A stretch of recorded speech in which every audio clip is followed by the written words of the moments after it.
नमस्कार दोस्तों, KRS academy की इस यूट्यूब चैनल पर आप सब लोगों को स्वागत है। तो आज हमें पॉलिटी की जो प्ले लिस्ट है उसको आगे बढ़ाते हुए भारतीय संविधान की अनुसूची जो है उनके संबंध में चर्चा करेंगे।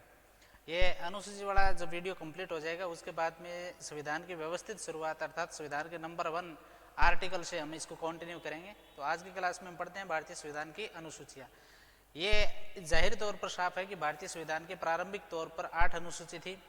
बाद में उसको अनेक अलग अलग संविधान संशोधन, चाहे वो पहला संविधान संशोधन रहा होगा, 52वां संविधान संशोधन रहा होगा, 73वां या 74वां, उनके माध्यम से 4 अनुसूचियों को और ऐड किया गया। तो आज के दिन अगर हम देखें तो भारतीय संविधान की 12 अनुसूची है।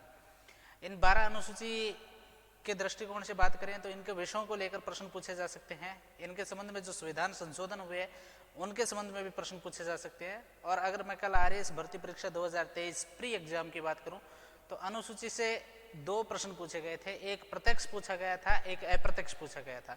तो वो कौन कौन से क्वेश्चन थे, उनके मायने क्या हैं, आज की ये जो क्लास है उसके बिहाफ पर क्या हम उन प्रश्नों को सही कर पाते हैं या नहीं कर पाते, उन सारी चीज़ों पर डिस्कशन करेंगे। आप लास्ट तक वीडियो में मेरे साथ बने रहिए। तो चलिए प्रारंभ करते हैं आज की क्लास।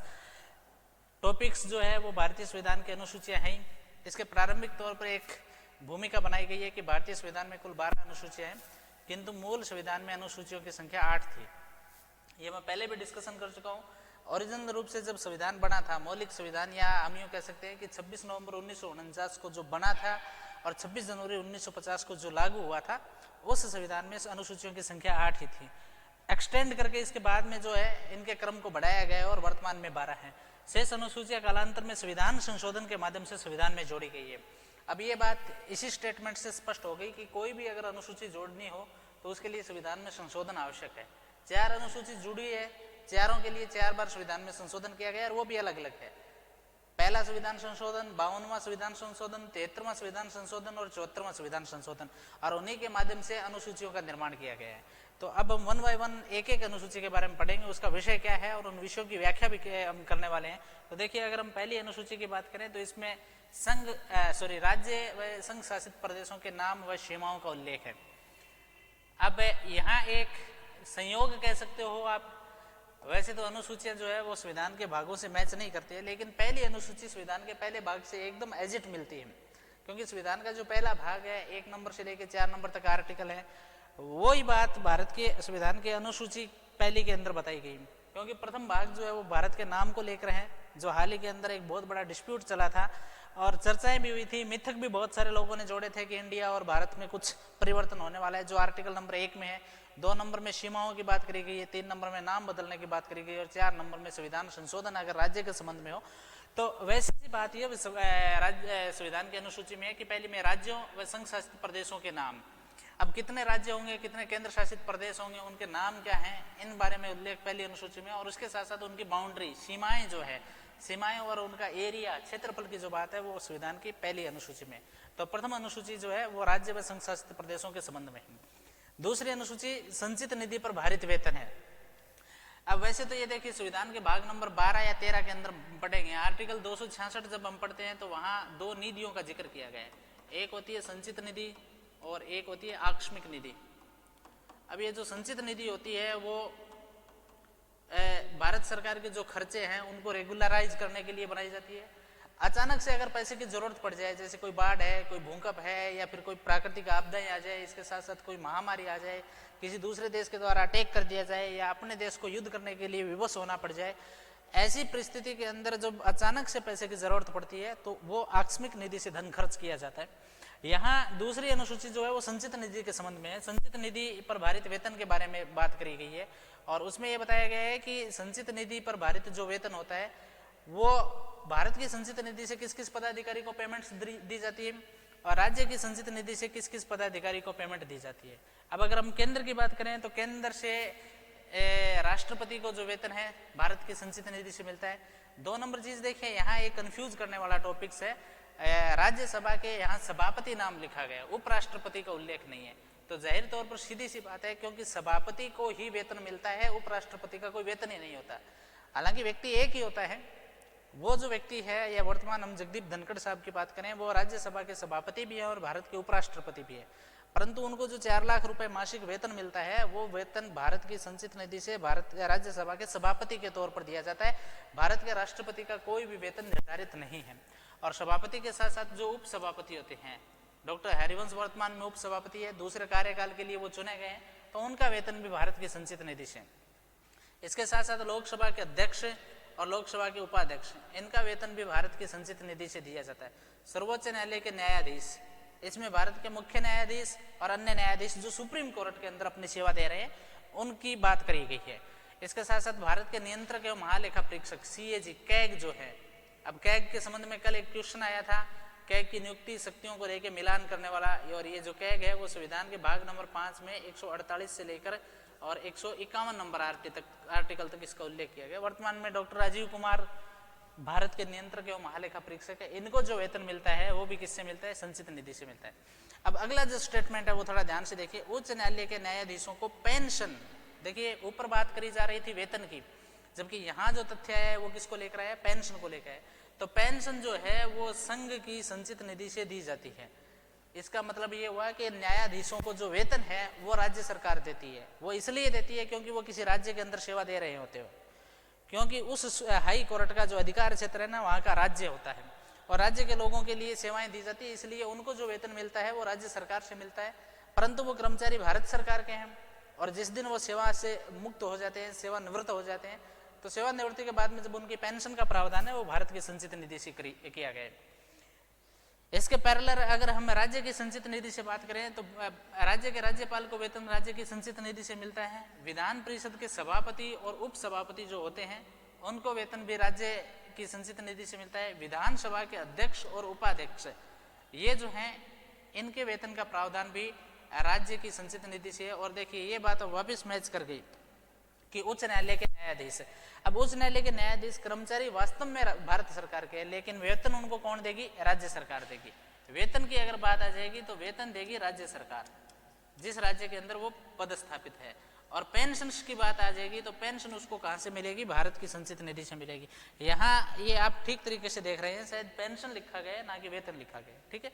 तो तीसरी अनुसूची जो है वो वेतन के संबंध में है, दूसरी अनुसूची वेतन के संबंध में। तीसरी अनुसूची जो है इसमें विभिन्न उम्मीदवारों के द्वारा ली जाने वाली शपथ के प्रारूप दिए गए हैं। ओथ जो ली जाती है, शपथ जो ली जाती है, और वो भी अलग अलग पदाधिकारियों के द्वारा। तो इसमें कुछ पैटर्न्स पदाधिकारियों की शपथ के निर्धारित किए गए, लेकिन कुछ पदाधिकारी ऐसे हैं जिनके लिए संविधान में एक पृथक आर्टिकल है, अलग से आर्टिकल दिया गया है कि ये आदमी इस आर्टिकल के तहत शपथ लेगा, ये इसके तहत शपथ लेगा। जिनके लिए आर्टिकल नहीं है वो संविधान की तीसरी अनुसूची में वर्णित जो शपथ है उस पैटर्न पर शपथ ग्रहण करते हैं। अब तीसरी अनुसूची में वर्णित शपथ जो है वो केंद्र के अंदर कौन कौन ग्रहण करते हैं? संसद के उम्मीदवार जो हैं वो ये ग्रहण करते हैं। सांसद, अब ये सांसद है, संसद के सदस्य, चाहे वो MP राज्यसभा के से संबंधित हो या लोकसभा के सदस्य हो। इसके साथ साथ मंत्री, और मंत्री का मतलब मंत्री प्लस प्रधानमंत्री दोनों की बात करी गई है।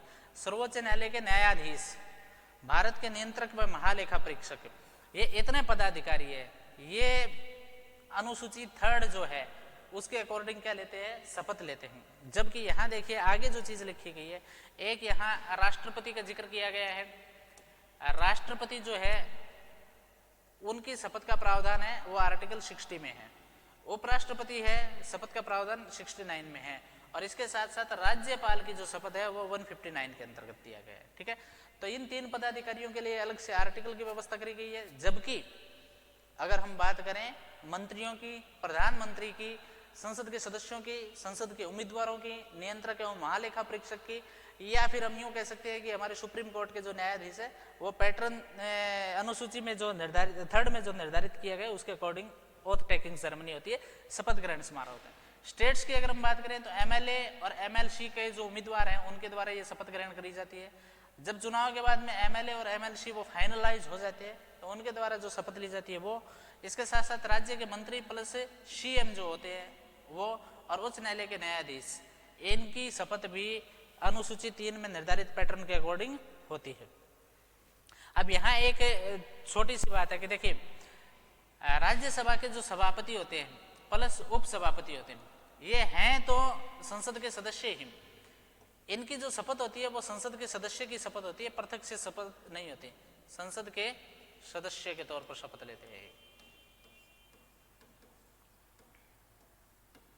इनकी अलग से कोई शपथ नहीं होती है। इसी तरीके से लोकसभा के अध्यक्ष, अगर आप ओम बिड़ला की बात करें आज के दिन, तो ओम बिड़ला ने लोकसभा अध्यक्ष की शपथ नहीं ली है, केवल सांसद की शपथ ली है।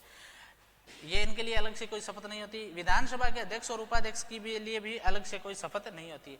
ये किस रूप में शपथ लेते हैं? एमएलए के रूप में शपथ लेते हैं। और इनको ये जो शपथ दिलवाई जाती है वो किसके द्वारा दिलवाई जाती है? प्रोटेम स्पीकर नाम आता है, एक अस्थायी अध्यक्ष प्रोटेम स्पीकर है, उनके द्वारा इनको शपथ दिलाई जाती है। ठीक है, तो ये जो शपथ है इनकी संसद सदस्य या विधानसभा के सदस्य के तौर पर होती है, अलग से कोई शपथ नहीं होती।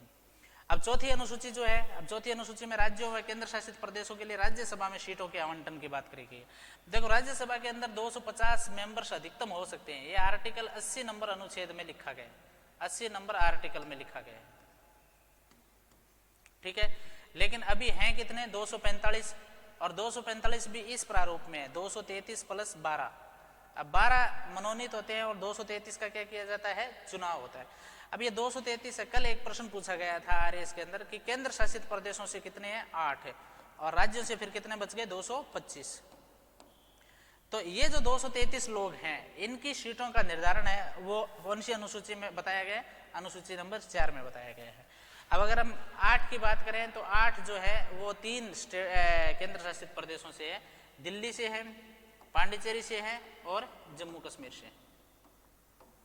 3 जगहों से ये लोग प्रतिनिधित्व करते हैं। तो चौथी अनुसूची के अंदर इसका जिक्र किया गया राज्यसभा की सीटों का। 5वीं अनुसूची अनुसूचित व जनजाति क्षेत्र है। अब देखिए, यहाँ जल्दबाजी में हम अनुसूचित जाति जनजाति इस रूप में पढ़ लेते हैं, जबकि ये जाति की बात नहीं करी गई है, क्षेत्रों की बात करी गई है।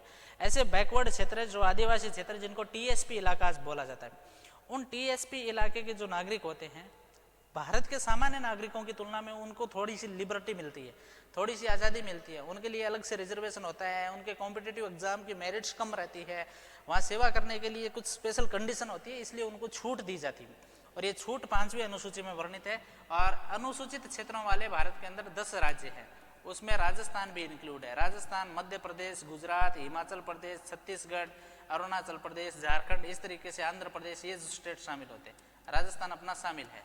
और राजस्थान, पूरे राजस्थान की बात नहीं कर रही है, यहाँ राजस्थान के जो टीएसपी इलाका है, ट्राइबल शेड्यूल्ड प्रोविंसेज कह सकते हैं हम, टीएसपी के इलाके जो है, वहाँ के लोगों के लिए कैसे राज्य चलाया जाएगा, वह पंचायती राज अधिनियम की जगह पैसा एक्ट काम करता है, वो सारी चीज़ें हैं वो 5वीं अनुसूची में।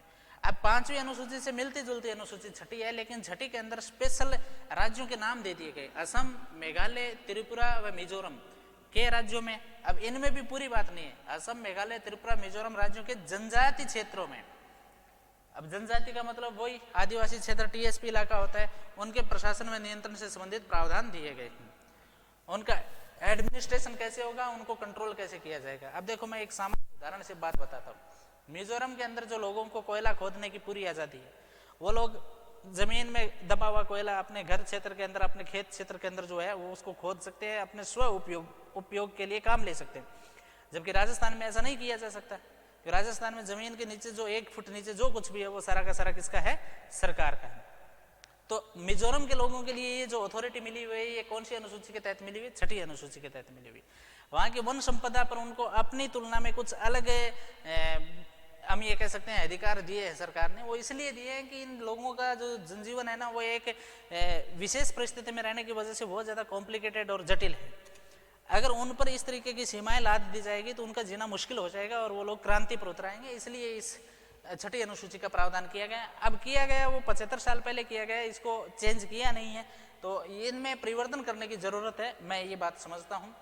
7वीं अनुसूची जो है वो केंद्र और राज्यों के बीच में किस तरीके से कानून बनाए जाएंगे, कौन सी चीज़ पर या कौन से विषय पर केंद्र कानून बनाएगा, कौन से पर राज्य कानून बनाएगा, ये जो प्रावधान है वो 7वीं अनुसूची में किया गया। इसके लिए 3 सूचियों का और निर्माण किया। अनुसूची के सबमिशन में हम यूँ कह सकते हैं, अनुसूची से डिप्टी 3 सूची बनाई गई है। पहली संघ सूची है, उसमें 97 सब्जेक्ट्स हैं और 98 उसके वर्तमान विषय है, मतलब 1 की बढ़ोतरी हुई है। इस पर संसद कानून बनाती है। दूसरे राज्य सूची है, 66 विषय शुरुआत में थे, अभी उसमें 59 है। कहने का मतलब यहाँ कटौती हुई है 7 सब्जेक्ट्स के। और समवर्ती सूची है, 47 सब्जेक्ट थे शुरुआत में, अभी 52 है। कहने का मतलब इसमें जो है वो 5 अनुसूचियों 5 सब्जेक्ट्स की बढ़ोतरी हुई है और ये 5 वही हैं जो राज्य सूची से लिए गए। अब यहाँ स्पष्ट हो गया कि संघ सूची पर कानून कौन बनाता है? संसद बनाती है। राज्य सूची पर कौन बनाता है? राज्य बनाता है। समवर्ती सूची के अंदर दोनों सरकारें बना सकती है। ये जब हम आगे पढ़ेंगे संविधान का भाग, यूँ मान के चलिए कि 8वां संविधान का भाग 249, 9वां 10वां जब भाग पढ़ेंगे, 10वां संविधान का भाग 249 नंबर आर्टिकल, तब डिस्कशन करेंगे इस बारे में। समवर्ती सूची में दोनों बना सकते हैं, लेकिन अगर विवाद हो जाए, मतलब बनाए हुए कानून में अगर एक रूपता न है तो राज्य के बजाय संसद का बनाया हुआ कानून ज्यादा प्रभावी माना जाएगा। ठीक है। अब 42वें संविधान संशोधन 1976 द्वारा 5 विषय राज्य सूची से हटाकर समवर्ती सूची में जोड़े गए। वो कौन कौन से विषय हैं? फॉरेस्ट, वाइल्ड लाइफ हो गया, ये मेजरमेंट्स की जो यूनिट हो गई, नाप और तोल की इकाइयाँ होगी, जुडिशियल एडमिनिस्ट्रेशन हो गया, न्यायिक प्रशासन हो गया, और एजुकेशन, वन्य जीव, नाप तोल की इकाइयाँ, न्यायिक प्रशासन और शिक्षा। ये जो 5 सब्जेक्ट है ये राज्य सूची से समवर्ती सूची में ट्रांसफर करे गए।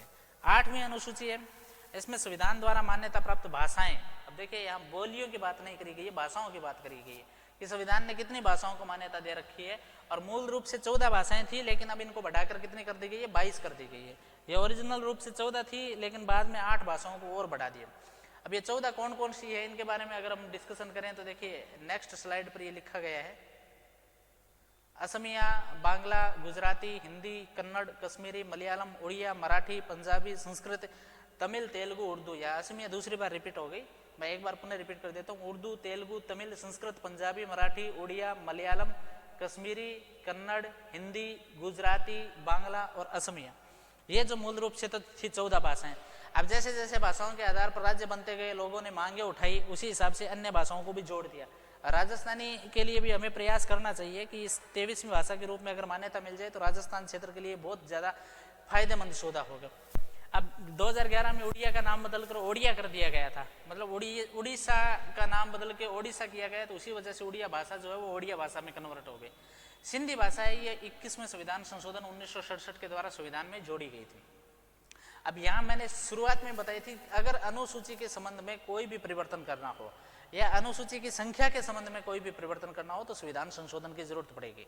8वीं अनुसूची शुरू में थी, लेकिन 8वीं अनुसूची में परिवर्तन किया गया। 7वीं अनुसूची शुरू में थी, लेकिन सब्जेक्ट जोड़ने या घटाने के लिए जो परिवर्तन किया गया तो संविधान संशोधन की जरूरत है। अनुसूची एक ऐसी चीज है, उसके लिए संविधान संशोधन के बिना किसी प्रकार का परिवर्तन हो ही नहीं सकता। तो 21वें संविधान संशोधन 1967 के द्वारा संविधान में ये सिंधी भाषा जोड़ी गई। कोंकणी, मणिपुरी और नेपाली 3 अलग भाषाओं को 71वें संविधान संशोधन 1992 द्वारा जोड़ा गया। और बोडो, डोगरी, मैथिली और संथाली जो है उनको 92वें संविधान संशोधन 2003 के द्वारा अटल बिहारी वाजपेयी के प्रधानमंत्रित्व काल के अंदर जोड़ा गया। प्रयास राजस्थानी के लिए भी चल रहा है और अर्जुन राम मेघवाल ठीक प्रयास कर रहे हैं। बाकी अगर हम बात करें स्प्रिंग बोर्ड की, स्टार फैकल्टी राजवीर सर के द्वारा भी प्रयास किया जा रहा है, और भी बहुत सारे लोग जो है राजस्थानी भाषा को मान्यता दिलाने के लिए प्रयासरत हैं। तो शायद संभावना है कि इसको भी अब नहीं तो अगली गवर्नमेंट के अंदर निश्चित रूप से हम इस मामले में सफल हो जाएंगे। 9वीं अनुसूची की बात करें तो 9वीं अनुसूची देखिए शुरू में संविधान में नहीं थी। कल ये प्रश्न पूछा गया था, RS 2023 प्री के अंदर पूछा गया था।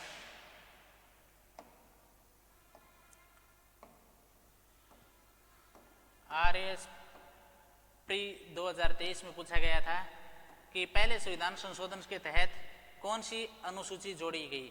तो पहले संविधान संशोधन के तहत 9वीं अनुसूची जोड़ी गई। अब 1951 में जोड़ी गई थी। इसमें अधिनियमों को न्यायिक पुनरावलोकन से संरक्षण प्रदान किया गया है। तो संरक्षण प्रदान किया गया है। पहली बात तो ये जोड़ी क्यों गई? ये इसलिए जोड़ी गई कि देखिए सरकार काम करवाना चाहती थी, लेकिन उस टाइम संपत्ति का अधिकार था और जमींदारी प्रथा थी। अब जैसे मान लीजिए एक सड़क बनानी है, 10 खेत के मालिकों ने ये कह दिया कि बना दीजिए, 11वें ने मना कर दिया कि मैं नहीं बनाने दूंगा। अब उस एक आदमी के मना करने की वजह से पूरा प्रोजेक्ट फेल हो गया। नहर निकालनी है, रेलवे का डेवलपमेंट करना है, कोई बड़ा प्रोजेक्ट एस्टेब्लिश करना है, स्थापित करना है, बड़ी जमीन लेके कोई हम ये कह सकते हैं कि बहुउद्देशीय परियोजना बनानी है, तो उसके लिए जमीन चाहिए होती है और संपत्ति का अधिकार था। तो मान लीजिए अगर 70% लोग राजी हो जाए, 30% ने भी मना कर दिया, तो उन 70% की सहमति कोई काम नहीं आती। तो देश के विकास में अड़चने आ रही थी, तो इसलिए केंद्र सरकार ने इसको पहले ही संविधान संशोधन 1951 में किया और पहली 9वीं अनुसूची जोड़ दी। कल एक प्रश्न आया था राज्यसभा के संबंध में, मैं आपको बता रहा था। प्रत्यक्ष प्रश्न तो ये पूछा गया था पहले संविधान संशोधन से कौन सी जोड़ी गई थी, 9वीं। एक प्रश्न और था राज्यसभा को लेके कि प्रथम संविधान संशोधन में राज्यसभा ने स्वीकृति नहीं दी। वो बिल्कुल सही बात है, क्योंकि पहला संविधान संशोधन देखिए यहाँ क्या लिखा जा रहा है, 1951 में हुआ था, और जब 1951 में हुआ तो राज्यसभा बनी 1952 में है, तो राज्यसभा यहाँ कैसे सहमति देगी? राज्यसभा ने सहमति नहीं दी थी। यदि किसी अधिनियम को 9वीं अनुसूची में शामिल किया जाता है तो उसका न्यायिक पुनरावलोकन नहीं किया जाता है। मतलब 9वीं अनुसूची के अंदर अगर कोई यूनिट जोड़ दी तो उस पर कोर्ट जो है वो अपना जुडिशियल रिव्यू नहीं कर सकता, न्यायिक पुनरावलोकन नहीं कर सकता, कोर्ट वहाँ इंटरफेयर करेगा ही नहीं। और सरकार ने एक तरीके से हम यूँ कह सकते हैं कि डेवलपमेंट प्रोजेक्ट लागू करने के लिए, या हम कह सकते हैं सरकार ने अपनी जिद थोपने के लिए ऐसा किया है। जमींदारी व्यवस्था को समाप्त करने तथा भूमि सुधारों को लागू करने के लिए ऐसा अनुसूची का प्रावधान किया गया है। आरंभ में इसमें 13 अधिनियम थे, परंतु कालांतर में इनकी संख्या जो है वो 282 हो गई। अब इसका मतलब ये है कि इनमें 282 सब्जेक्ट्स हैं जिन पर न्यायिक पुनरावलोकन नहीं होता। और देखिए इस अनुसूची का सबसे ज्यादा दुरुपयोग इंदिरा गांधी सरकार में हुआ। इंदिरा गांधी सरकार में सरकार और जुडिशरी के बीच में भयंकर टकराव था। अगर सरकार को डिसीजन लेती, जुडिशरी उसको पलट देती, तो इस चीज से आहत होकर इंदिरा गांधी ने जो कोई निर्णय लिए उनको सभी को 9वीं अनुसूची में डालना शुरू कर दिया। क्योंकि 9वीं अनुसूची एक सेफ जोन था, वहां कोर्ट जा ही नहीं सकता, कोर्ट के दायरे में ही नहीं है। तो इस चीज से परेशान होकर फिर सुप्रीम कोर्ट में एक बाद आया, बहुत बाद में आया, लेकिन ये कहा कि इंदिरा गांधी के प्रधानमंत्रित्व काल के बाद की जो अनुसूची 9 के अंदर यूनिट्स जोड़ी गई है, इकाइयां जोड़ी गई है, उनका जुडिशियल रिव्यू किया जा सकता है। देखो एक बार के लिए लास्ट यूनिट पढ़ना, कोहिलोवाद 2007 में सर्वोच्च न्यायालय ने निर्णय दिया कि 24 अप्रैल 1973 के बाद जो भी अधिनियम 9वीं अनुसूची में रखे गए हैं उनका न्यायिक पुनरावलोकन किया जा सकता है। अब देखो मैं यहाँ थोड़ी देर पहले मैं खुद ही बात कह रहा था कि न्यायिक पुनरावलोकन नहीं किया जा सकता, अब मैं खुद मेरे मुंह से स्टेटमेंट दे रहा हूँ कि न्यायिक पुनरावलोकन किया जा सकता है। इसका तात्पर्य क्या हुआ? तात्पर्य ये हुआ कि देखो इनिशियल स्टेज के अंदर या प्रारंभिक चरण में नहीं किया जा सकता था, लेकिन अब किया जा सकता है। और अब किया जा सकता है तो क्या सारी में किया जा सकता है? बिल्कुल नहीं, गलत बात है। 51 में बड़ी थी, 51 से लेकर 73 तक के जो सब्जेक्ट उनमें नहीं किया जा सकता है। 73 से लेकर वर्तमान तक के जो सब्जेक्ट 9वीं अनुसूची में डाले गए हैं उनका न्यायिक पुनरावलोकन किया जा सकता है। ठीक है। 10वीं अनुसूची, अब 10वीं अनुसूची है वो दल बदल विरोधी प्रावधान है। मतलब ये आयाराम गयाराम की राजनीति को खत्म करने के लिए राजीव गांधी के द्वारा ये बहुत तगड़ा स्टेप लिया गया था, राजीव गांधी के प्रधानमंत्रित्व काल में। उससे पहले होता क्या था, कोई आदमी किसी दूसरी पार्टी से चुनाव लड़ता था और अगर उस पार्टी की सरकार बनती और वहाँ उसको महत्व नहीं मिलता, जैसे मैं सचिन पायलट के उदाहरण से जोड़ के आपको बताना चाहूँगा कि कांग्रेस से उन्होंने चुनाव लड़ा, कांग्रेस पार्टी ने उनको तवज्जो नहीं दी, तो फिर वो दूसरी पार्टी में आ जाते और कांग्रेस की सरकार गिर जाती, दूसरी पार्टी में उनको मलाईदार पद मिल जाता। तो इससे लोगों के साथ धोखा होता था। उन्होंने किसी विचारधारा से जोड़कर वोट दिया था, वो विचारधारा जो है वो नेता के द्वारा एक झटके में समाप्त कर दी जाती थी और इससे सरकारें भी स्थिर नहीं हो पाती थी, क्योंकि हर एक आदमी को तो राजी नहीं किया जा सकता। तो इस चीज से परेशान होकर दल बदल कानून लाया गया। इसका तात्पर्य ये है, अगर आपने ए पार्टी से चुनाव जीता है तो 5 वर्ष तक ए पार्टी के सदस्य रहोगे। अगर आपने ए की बजाय बी पार्टी ज्वाइन कर ली 1 वर्ष बाद, तो आपकी संसद की सदस्यता तो जो है वो आगामी 4 साल के लिए समाप्त हो जाएगी, आप केवल 1 साल के लिए सांसद या विधायक हैं। ठीक है। तो इस वजह से बहुत सारे लोगों ने पार्टी बदलना बंद कर दिया और सचिन पायलट चूंकि दूसरी पार्टी में जा सकते थे, लेकिन इस कानून की वजह से उनके हाथ बंधे हुए थे। उनको इतना यकीन था कि अगर मैं पार्टी बदलूंगा तो हो सकता है मेरे को री इलेक्शन में जाना पड़े और वहां मेरी पता नहीं पराजय भी हो सकती है, चुनावी हार भी हो सकती है। और ये सचिन पायलट ने, मैं किसी आदमी को इंडिकेट करके आरोप नहीं लगा रहा, मैं बात को स्पष्ट करने के लिए उनका उदाहरण लिया है। ये हर एक नेता पर लागू होती है। तो ये 52वें संविधान संशोधन 1985 द्वारा संविधान में जोड़ी गई थी।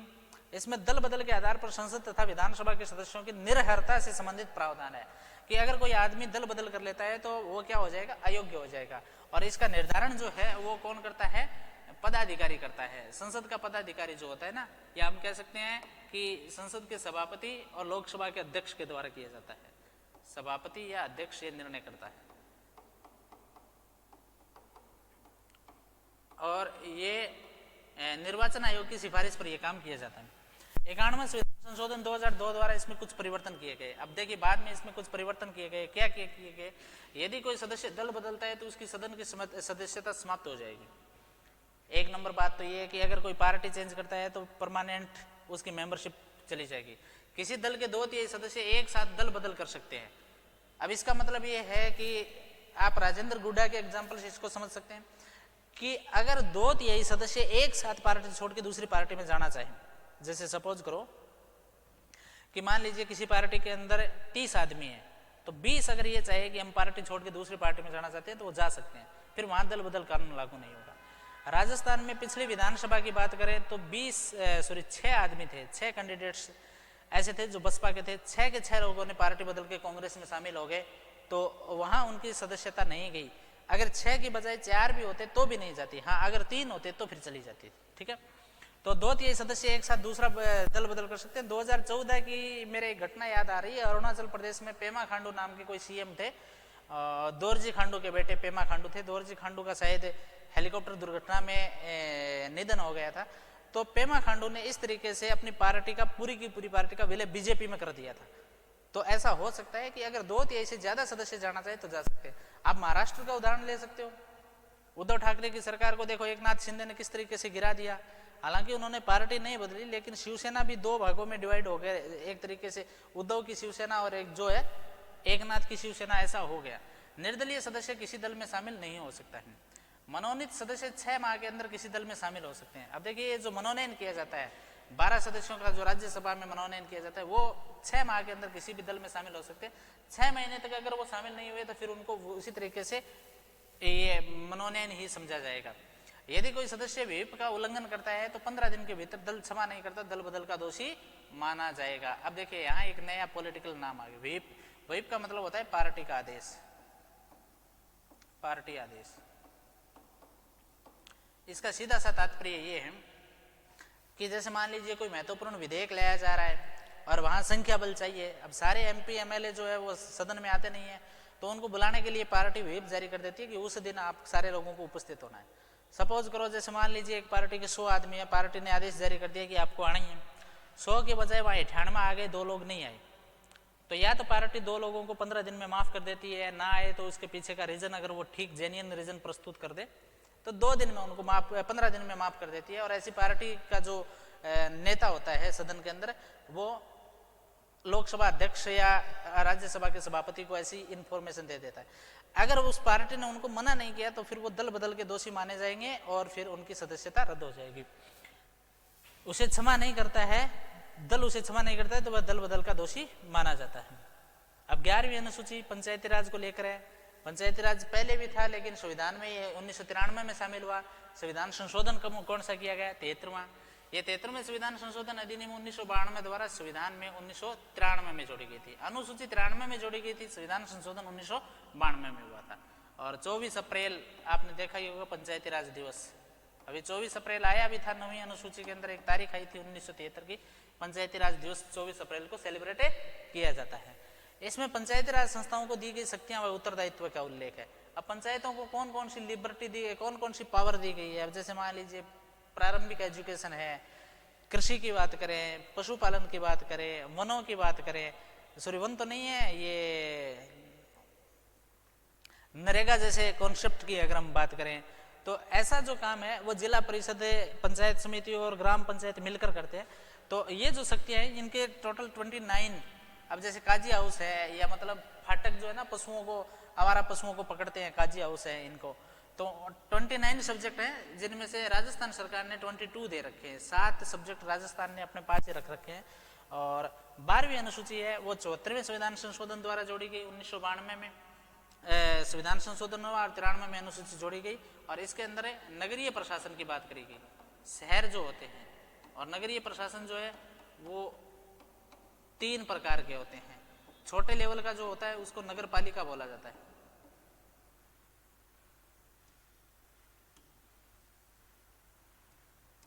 नगर पालिका। दूसरा जो होता है थोड़ा बड़ा शहर है, नगर परिषद, उसके लिए 1 लाख की जनसंख्या मानी गई है। और इससे बड़ा जो होता है वो निगम होता है, नगर निगम होता है। तो इनके जो इलेक्शन होते हैं वो कौन सी अनुसूची के अंदर वर्णित किए गए? इनके इलेक्शन जो है वो अनुसूची 12 और संविधान संशोधन 74वां संविधान संशोधन अधिनियम 1992। और इसमें कुल कितने सब्जेक्ट है? 18 सब्जेक्ट है। तो इस तरीके से संविधान में कुल 12 अनुसूचियां हैं। एक बार इनको फौरी तौर पर आप पुनः रिवाइज कर लेना। और इनके संबंध में मैं जल्दी ही प्रश्न लेकर आप सबके समक्ष उपस्थित होऊंगा। तब तक के लिए आप मुझे इजाज़त दीजिए, मिलते हैं अगली क्लास में दोबारा। आप सब लोगों का बहुत बहुत धन्यवाद। Thank you.